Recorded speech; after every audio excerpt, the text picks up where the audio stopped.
O Então, Guedes falou que o dólar alto é foda, porque aí pega a reserva, vende a R$ 5. putz, Eu queria entender por que, Vamos que lá. isso é uma senhora burrice. Explica pra mim. primeiro, o disclaimer inicial aqui. Eu sou fã do Paulo Guedes, acho que ele o que ele está fazendo no governo com as iniciativas de reduzir Estado, a equipe que ele trouxe para lá, tenho vários amigos que trabalham com ele, respeito, admiro e Torce por ele. torço, claro, apoio. E se der certo, a gente ganha dinheiro, né, cara? Então eu quero que dê certo. E a minha crítica, é mais do que isso, até a gente faz piada, mas é mais do que isso, cara. Você não dar certo pode ser um revés muito grande pro país. Sim. E é por isso que eu torço, e é por isso que eu sou crítico também, porque, na minha opinião, isso pode ser um revés e pode prejudicar o governo, esse dólar como está agora, e que eles estão deixando correr solto. Por quê? Então, e é que tá, aí é uma crítica, outra rixa dos austríacos com monetaristas. O Paulo Guedes é um monetarista, escola de Chicago. Quando o cara é monetarista, o que significa? É da escola de Chicago, onde o principal expoente é o Milton Friedman. Entendi, mas eles são muito ligados à moeda, eles acham que a Sim. moeda é muito importante. É isso? Sim, exato. E eles têm algumas ideias com relação à moeda que divergem dos austríacos. A começar, o próprio Banco Central, para eles é ok o Banco Central. O austríaco tem muito mais problema com isso, monetarista bem menos. Mas em termos de política monetária, os monetaristas são muito fãs da taxa de câmbio flutuante. Então você tem, em política monetária, você pode...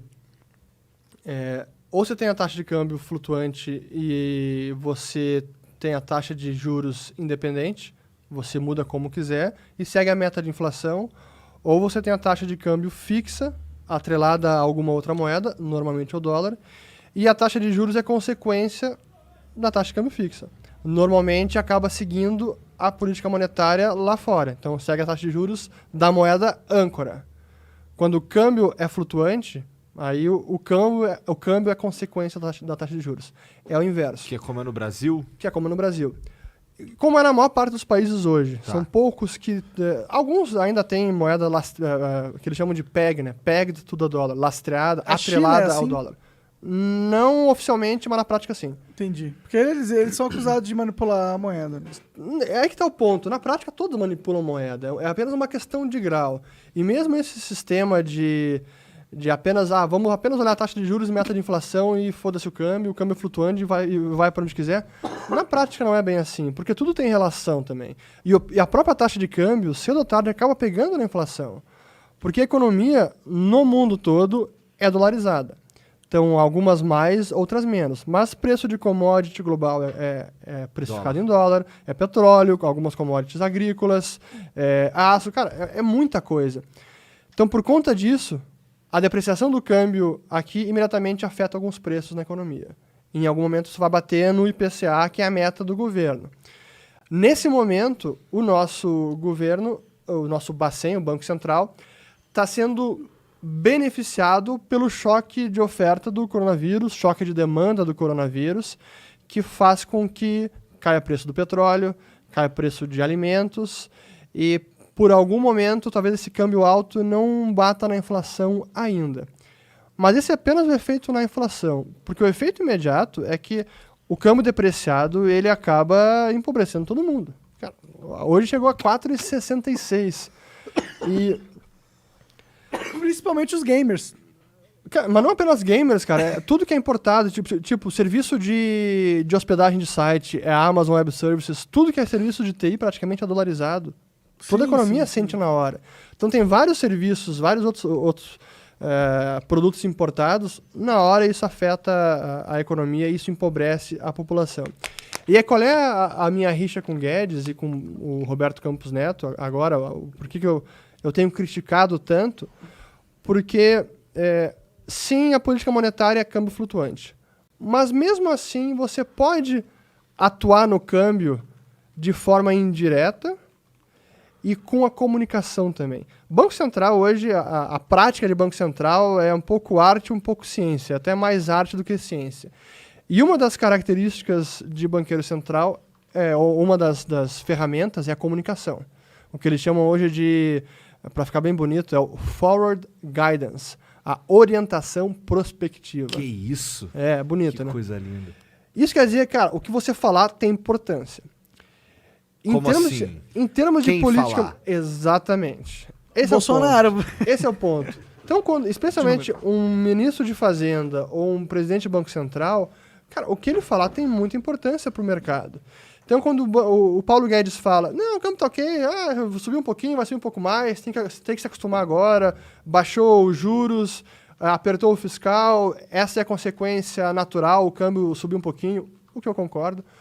Mas vai subir 4,5 ou vai subir a 5, chega a 5, pode especular, a gente vende reserva, não sei o quê. Cara, isso é uma cagada gigantesca, porque isso é convidar o mercado a testar esse limite.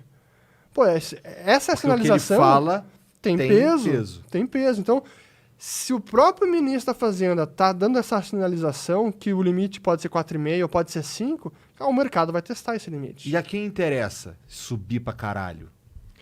Então, aí acho que aí entra na questão da teoria econômica, porque os monetaristas e a maior parte dos economistas, à exceção dos austríacos, encara o câmbio depreciado como algo que pode melhorar a economia, porque vai fomentar exportações, vai melhorar a indústria, então no curto prazo pode ter efeitos benéficos.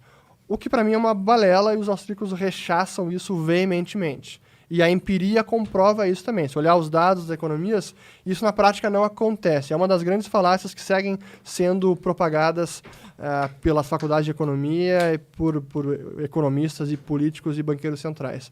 Mas então tem essa vertente que acredita nisso. Cara, se o câmbio depreciado pode dar uma ajudinha na economia. Então deixa correr, não tem problema. Esse é o primeiro ponto. Só que o segundo, e aí entra a questão da comunicação e a sinalização, é que o governo não tem controle total sobre o câmbio. E a gente pega um momento que a gente está agora do mundo com incertezas globais, coronavírus, econômicas, mercados lá fora esticados. Aqui, a nossa taxa de juros está na mínima histórica e mais baixa que outros países emergentes similares ao Brasil, tipo México. E isso faz com que a nossa moeda seja ainda menos atrativa por conta dos juros. E olhando até o diferencial de juros. Os juros dos Estados Unidos e o juro nosso. Está muito baixo. Então, o cara não vai vir aqui correr risco Brasil. Cara, prefiro correr risco dólar dessa maneira. É o chamado carry trade, o carrego. O cara se endivida numa moeda mais forte com juro baixo, investe em uma moeda não tão ruim, não tão boa, com juro mais alto, faz a proteção, o hedge, o seguro, e mesmo assim consegue ter arbitragem. Essa operação praticamente sumiu porque o juro aqui está muito baixo. Então, isso afugenta mais capital. E aí pressiona mais o câmbio. Sobe mais. E como o câmbio não é uma ciência exata, assim, o cara, vou definir nesse patamar e consigo segurar e, cara, pode perder o controle. E é o que aconteceu agora. E a minha crítica é, isso aconteceu porque o juro está muito baixo, baixou demais, e a comunicação está muito ruim. A comunicação com relação à moeda está muito ruim, está sinalizando ao mercado, cara, aqui o câmbio vai correr e vamos para o braço. Você diria que o juro tá baixo pra caralho de forma artificial? Sim, e isso o próprio Banco Central diz. Porque na ata do Copom, o Comitê de Política Monetária, eles estão dizendo lá, não, que a taxa de juros foi definida nesse patamar, que é um patamar estimulativo, palavras textuais do Banco Central, e abaixo da taxa estrutural da economia. Ou seja, o que os fundamentos da economia diriam que é a taxa correta, eles tocaram abaixo disso. Eles dizem qual que é a taxa correta? Eu nunca vi qual é o nível correto. E até calcular esse correto não é algo simples assim. Entendi. Mas enfim, então isso faz com que o câmbio tenha corrido e acabou fazendo com que o real hoje é a pior moeda de 2020, é a que mais se depreciou frente perdeu para todas as moedas. Então a que mais se depreciou frente ao dólar. Já perdeu pro rand sul-africano, pro dólar da Namíbia, para a Turquia, para tudo. Só não perdeu ainda pro bolívar venezuelano, só esse. Existe alguma previsão de recuperação do real? De uma valorização? Essa é um pouco da expectativa. Assim, quando uma economia começa a crescer e se reaquecer, é natural que volte fluxo de capital, que a conta corrente fique mais negativa, que é a exportação de bens e serviços de um país, e venha mais fluxos de capitais, tipo financiando as empresas, investindo em empresas, e esse capital que entra no país costuma apreciar a moeda. Isso tende a acontecer quando o país começa a crescer de forma mais robusta. Só que não aconteceu isso ainda. Então, acho que vai acontecer, a gente está no período de recuperação da economia, acho que muita coisa melhorou, mas não acelerou ainda. Existe uma ideia de qual seria o preço real, por assim dizer, do dólar? Deixa eu pegar uma cerveja aqui. Fica à vontade, cara. Uma vez um amigo me falou que esse valor, há um tempo atrás, na real, estava por volta de 3,50 pro dólar. Tá certíssimo. É isso? Hoje eu calculei hoje até. Tá em torno de 13,57, 13,58 agora. E aí, como é que se calcula isso? Tem a chamada... Pô, tá sendo uma aula de economia aqui, hein, cara? Aí sim, isso é ótimo. Tem a chamada teoria da paridade do poder de compra. O que ela diz? O nome é bem autoexplicativo, bem interessante.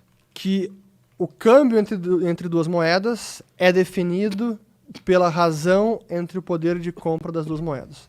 Então, um dólar compra tanto, um real compra tanto. Divide um pelo outro, essa é a taxa de câmbio. Mas qual que é o parâmetro? Já vou te explicar. Comida, bens materiais. Já vou te explicar. Então, por exemplo, tem uma forma fácil de fazer isso, que aquela revista britânica The Economist usa, que é o índice Big Mac. Cara, quanto é que é o Big Mac lá fora e o Big Mac aqui? Divide um pelo outro, aqui acho que está R$19,90, se não me engano. Lá fora está 5,5. Então, o câmbio entre o real e o dólar seria 4 e alguma coisa, 3 e alguma coisa. De acordo com o Big Mac. Entendi. Essa é uma forma, um bem específico. Entendi. Que é basicamente igual nos dois países. A forma que os economistas preferem usar, e acho que é menos defeituosa, é usando os índices de inflação de cada país. Então aqui a gente tem o nosso... Eu posso dizer aqui que não tá... Assim, o dólar de fato, o real, então de fato tá incrivelmente depreciado, porque eu fui comer um McDonald's lá que é tido como algo incrivelmente barato e eu gastei uma grana pra comer um quarteirão, sabe? Em real. Caralho, em real eu gastei uma grana. Eu fiquei, nossa... Não, cara, vou ali no mercado comprar um pão e uns queijos, que é melhor, cara. Então, qual é que é a melhor medida para fazer verificar qual seria a paridade de poder de compra? Pega o índice de inflação americano, o principal deles, que é o CPI, Consumer Price Index, que é muito parecido com o nosso IPCA, o índice de preços ao consumidor amplo, que é os preços ao consumidor. Aí você pega parte de um ponto X, no caso brasileiro começa lá quando o real iniciou, que foi em julho de 94, e você vai vendo a variação do poder de compra das duas moedas por meio desses índices de inflação, e segundo a teoria, o câmbio deveria ser a razão entre esses dois poderes de compra, entre esses dois índices de inflação. Mas a gente sabe que o câmbio também é negociado no mercado e ele não segue essa teoria na prática. Mas no longo prazo, ele tende a reverter para essa teoria. E é o que a gente verifica. Então hoje, segundo essa teoria, tem até um dado que o Banco Central publica, que é a taxa de câmbio real, feita com o IPCA e o CPI, que é código 11753 no sistema do Bacen, para quem quiser acessar. Eu fiz hoje isso. Isso então é muito nerd. Não, tô lembrando. Números decoro bem. Tinha época que eu instalava o Windows disquete, o Windows 95 era 12 disquetes. Fiz isso pra caralho também.